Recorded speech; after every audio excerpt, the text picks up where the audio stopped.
लेकिन हम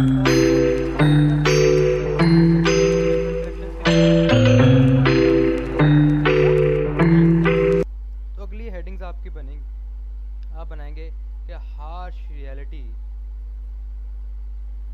of foreign policy. Harsh realities क्या है फॉरेन पॉलिसी की? हार्श रियलिटी क्या किसे कहते हैं? कि एक बिटर ट्रुथ है कि जैसा हम आइडियली देखते हैं वैसा ओरिजिनली नहीं होता। इस चीज को हम कहते हैं हार्श रियलिटीज। कैसे, क्या मतलब? कि नेशनल इंटरेस्ट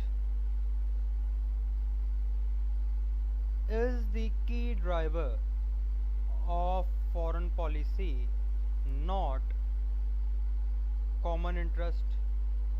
कि एक स्टेट का कॉमन इंटरेस्ट होता है जो सबके भलाई की बात होती है, लेकिन हार्श रियलिटी क्या कहती है फॉरेन पॉलिसी की? कि national interest is the key driver of foreign policy, not the common interest. National interest से फॉरेन पॉलिसी चलती है, कॉमन इंटरेस्ट से नहीं चलती।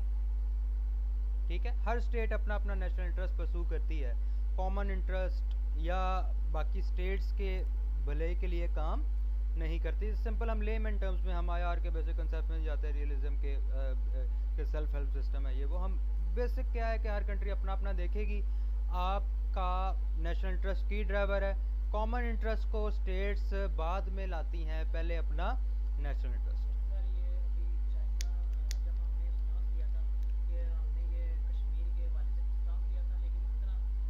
ठीक है, अब फॉर एग्जांपल देखें, हम सपोर्ट क्यों करते हैं? पाकिस्तान स्पोर्ट्स पैलेस्टीनियन कॉज, हम पैलेस्टाइन को सपोर्ट करते हैं। हम इसलिए नहीं करते कि हमारा कोई not because of some moral justification, हम मॉरल जस्टिफिकेशन नहीं देते उसे। ठीक है, हम उससे परसू करते हैं क्योंकि हम अरब्स को सपोर्ट कर रहे हैं, अरब का, क्योंकि अरब का बेसिक स्टांस है ना कि एक इजरायली स्टेट नहीं बनेगी, पैलेस्टाइन को इंडिपेंडेंस हो, ये वो। हम अरब्स को सपोर्ट करते हैं और इन एक्सचेंज वो हमें कश्मीर कॉज के लिए सपोर्ट करते हैं,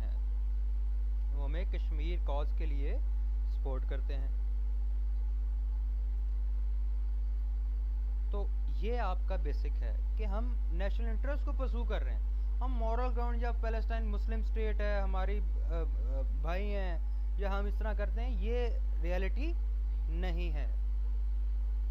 समझ आ गई? हमें उसमें डिप्लोमेटिक सपोर्ट चाहिए, तो basically it is a diplomatic cause.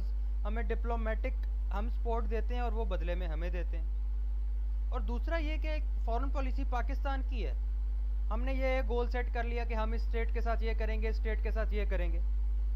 ठीक है, हमने ये गोल सेट कर लिए, लेकिन एक और स्टेट है, एक पावरफुल स्टेट है, उसने भी गोल सेट किए, तो किसके गोल्स कंप्लीट होंगे पहले? पावरफुल स्टेट के। ठीक है, तो आपकी स्ट्रेंथ ऑफ फॉरेन पॉलिसी किस पे डिपेंड करती है? Depends upon national power. आपके फॉरेन पॉलिसी स्ट्रॉन्ग कब होगी, आप कब उसको ज़्यादा इजीली अचीव कर सकोगे? जब आपकी स्टेट की पावर भी स्ट्रॉन्ग है।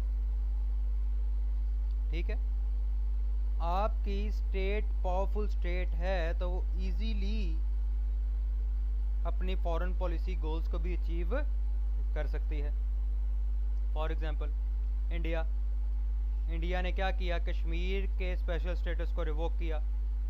ठीक है, और क्यों किया? उसकी फॉरेन पॉलिसी क्या थी? कि इसको डिप्लोमेटिक क्लाउड है जो इसका वो प्रोटेक्ट करेगा, डिप्लोमेटिक क्लाउड इंटरनेशनली प्रोटेक्ट करेगा, और ऐसा ही हुआ, किसी ने इसको क्रिटिसाइज नहीं किया, तो उसकी एक सक्सेसफुल फॉरेन पॉलिसी हुई।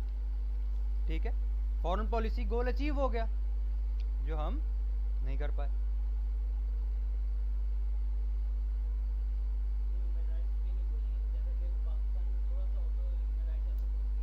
बिल्कुल, human rights violations United Nations कोई भी नहीं बोला, मीटिंग्स की, क्रिटिसाइज किया, इंटरनेशनली क्रिटिसाइज किया, लेकिन प्रैक्टिकली तो कुछ नहीं हुआ, वर्ड्स रहे।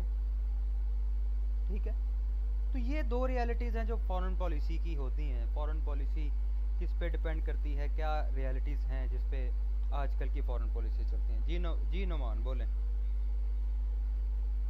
सर, जो आपने कहा कि strength of foreign policy depends upon national power, तो हमारी स्ट्रेंथ जो नेशनल पावर है, तो वो सर कैसे स्ट्रांग होगी कि हमारी जो डेमोक्रेसी है वो सस्टेन, या फिर जो डिसीजंस हैं हमारे जो फॉरेन पॉलिसी में लेते हैं फॉरेन जो ये तर्जुमान वगैरह, वो स्ट्रांग होने चाहिए सर। ये कैसे स्ट्रांग होगी नेशनल पावर? इंडिया की स्ट्रेंथ जो नेशनल पावर है वो क्या है सर?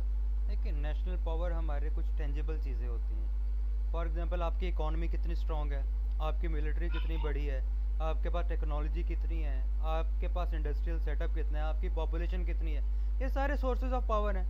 अब इंडिया को देखें, इकॉनमी उसकी और अब 3.2 ट्रिलियन यूएस डॉलर्स की इंडिया की लार्जेस्ट ये आर्मी है। इंडिया के पास यूएस के साथ स्ट्रॉन्ग रिलेशंस हैं, इन्वेस्टमेंट्स हैं इंडिया में, चीप लेबर दे रहा है।